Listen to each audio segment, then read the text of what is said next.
And I now give the floor to His Excellency Mr. Mohamed Siad Douale, Head of the Delegation of Djibouti.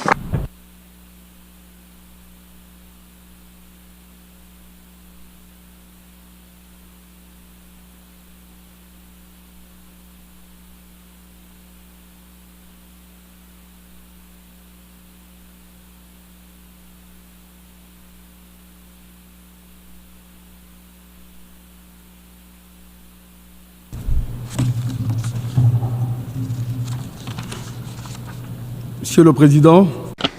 Mr. President, at the outset, I wish to very warmly congratulate His Excellency Mr. Philemon Yang, President of the General Assembly, for the 79th session, and I assure him of the full support of the Republic of Djibouti as he implements his mandate. The topic that you have chosen for this session, acting together for the advancement of peace, sustainable development, and human dignity for present and future generations, encapsulates and reveals what millions of human beings are calling for all around the world. A world that is less unequal, more cohesive, more peaceful and prosperous. A world where unity is not mistaken for the negation of individuality, and where the recognition of a common destiny channels everyone's energy into forging a better common future.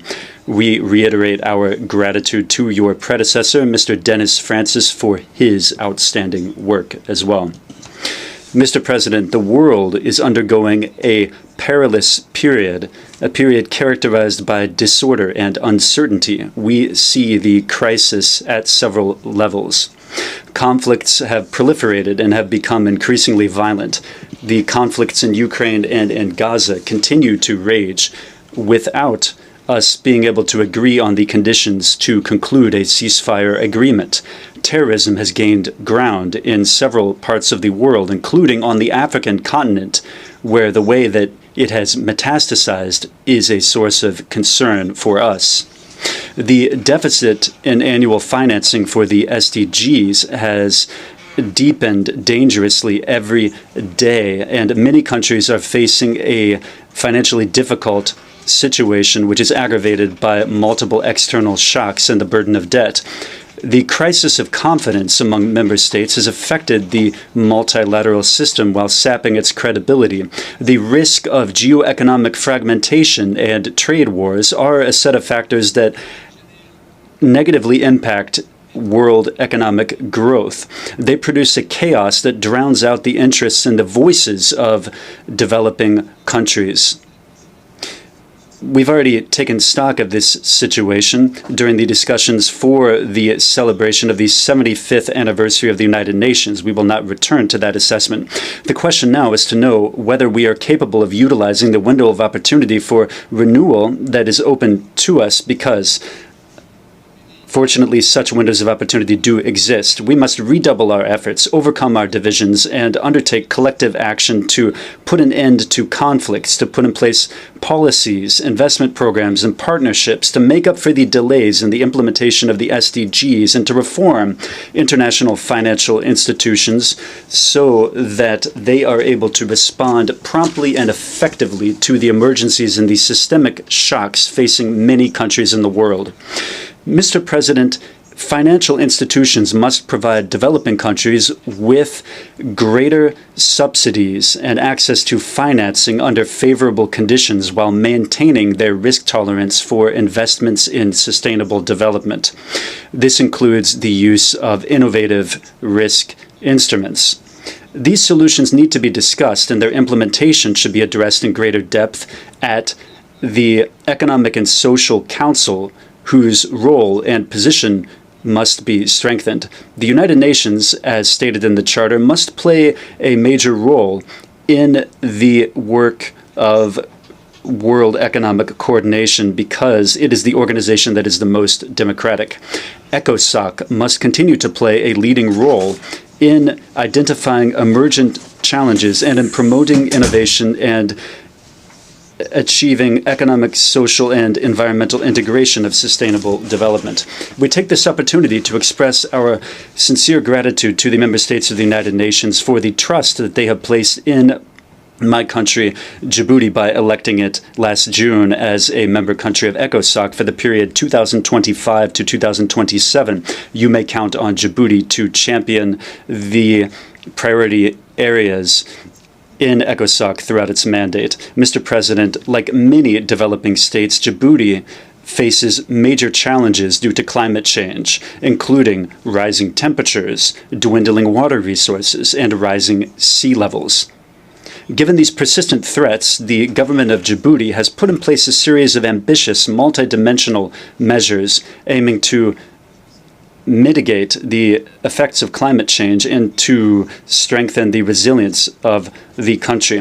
The COP29 will be another window of opportunity for the international community to avoid a situation where the delay in fulfillment of climate change commitments becomes too great to overcome. This is a vital opportunity to elevate adaptation to the level of an absolute priority and to marshal the required resources. The promise of paying out $100 billion per year has not been kept. It is urgent to reestablish trust by moving toward the swift disbursement of the billions of dollars that are needed. There's a need to put in place measures that are needed for adaptation and for an equitable transition toward renewable energies in low-income countries. There's a need to move urgently to operationalize the Loss and Damage Fund, which was established to help countries and people suffering from the inevitable effects of climate change. And there's a need to mobilize additional resources. This is a question that affects the rights of billions of people. It impedes development and poses an existential threat. We welcome the adoption of the Pact of the Future and its annexes, the Global Compact and the Declaration on Future Generations. We live in an era of disruptive technological advances and complex challenges. Djibouti is grateful to the United States for having spearheaded the effort that led to the unanimous adoption by the General Assembly of the first ever resolution on artificial intelligence to promote safe, secure, and trustworthy artificial intelligence systems for sustainable development. We in Djibouti are convinced that preparing for the future requires optimizing our country's human capital as the most sustainable key to economic growth. Like many other African countries, Djibouti's population is young. Its population is a tremendous asset and a huge competitive advantage if it is harnessed through investment in skills development and new technologies to promote quality job and workforce competitiveness. We have the ambition to vigorously pursue education systems focused on accessing advanced technological skills. Mr. President, Djibouti welcomes the progress achieved by Somalia in its efforts to stabilize the country, as well as the holistic approach developed by the government of President Hassan Sheikh Mohammed to deepen peace. We welcome the efforts of the Peace and Security Council to produce a joint strategic evaluation of the situation in Somalia and to produce the draft of a general concept of operations. We need to intensify discussions to agree on the best option for financing the mission. The mandate given to the future post-ATMIS mission is a robust mandate. The security threat posed by the terrorist attacks of al-Shabaab constitutes a major stumbling block to our joint efforts, which must be cleared away as quickly as possible. There is a need to guarantee that the future mission has adequate resources and the equipment that it needs, including force multipliers. We must lend our unstinting support to the efforts of the government of Somalia as it seeks to reposition itself as a key stakeholder in the region. Its mandate in its term in the Security Council, which will begin next January, will certainly serve as a platform for it to share the lessons it has learned and the experience it has gained throughout these decades of conflict. Djibouti remains disturbed by the attacks carried out by the Houthi against merchant and commercial shipping. These attacks are a disturbing disruption of maritime traffic and commercial flows. This crisis has already brought about an exponential increase in maritime transport costs, which is reflected in the price index for consumer goods. If this situation continues, the impact on the economy of Djibouti, as well as the environmental repercussions of these repeated attacks, will be devastating. We call for solutions to be found to ease the regional tensions which are causing the deterioration of the situation in the Red Sea. And we want to see diplomatic efforts stepped up to reach a favorable outcome to the peace process in Yemen under UN auspices. We are profoundly alarmed by the continued deterioration of the situation in the Middle East and Gaza and the West Bank in particular. The violence continues unabated. We are profoundly saddened by the continuous loss of lives, in particular children in Gaza, the collective punishment of the Palestinian people, the indiscriminate and continued bombings, and the unlawful occupation in the form of a total siege.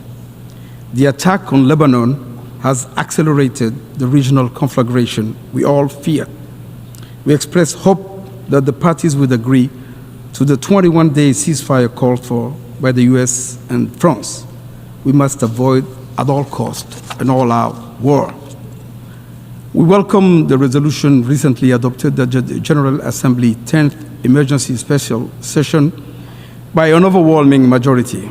The solution demanded by the Security Council, the General Assembly, the Arab Peace Initiative, and by all the 140 states that already recognize the state of Palestine is a two-state solution. It is the only solution that can lead to lasting peace and security. And this is the very solution that has been blocked by Israel's defiant insisting on maintaining its occupation of Palestinian territory in perpetuity. Mr. President, we are troubled by the continued deterioration of the situation in Sudan, the third largest African country and a founding member of UNGA.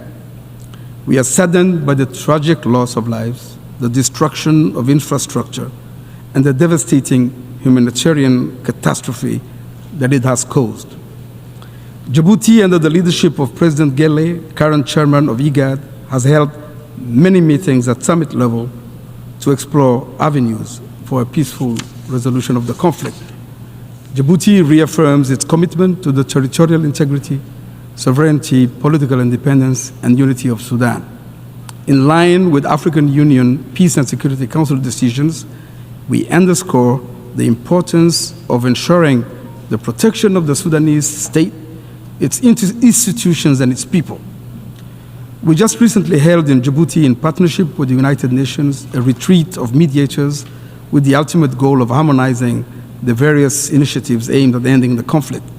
We call on the Sudanese Armed Forces and the Rapid Support Forces to honor the commitments made in Jeddah and subsequent negotiations, and further urge them to guarantee full, safe, rapid, and unhindered humanitarian access. We call on Sudanese leaders to have the Sudanese people's best interest at heart. We call on all external actors concerned by the conflict in Sudan and in a position to do so, to use their influence and bring constructive pressure to bear on the parties so that they commit to a mediation format with the ultimate objective of achieving a negotiated settlement of the conflict. We need to act determinedly and in unison. We must not give up on the prospect of peace in the Sudan. Mr. President, Djibouti stands ready to complete the normalization process with our neighbor Eritrea, and we stand ready to find a negotiated settlement to the conflict on the basis of international law, including the unresolved border dispute and other outstanding issues. The fate of our missing combatants is uppermost in our hearts. Their families need closure. To conclude, at UNGA 79, we have made significant commitments. We have adopted the Pact of a Future, a bold and ambitious document which bestows important responsibilities to our organization and strengthens it. It also calls for a reformed global governance structure. We did it to reject the return to an order devoid of justice, where the strong do what they can and the weak suffer what they must, where there is no rule of law and might triumphs over right. We did it for our own sake and for the sake of our posterity, because we have no choice but to stand up and stand together to prevent a descent into the morass. We now have to honor the commitments made. The stakes are high, because if you don't, the United Nations will continue to be reduced to a symbolic space where non-binding commitments are made but never implemented. Thank you for your attention.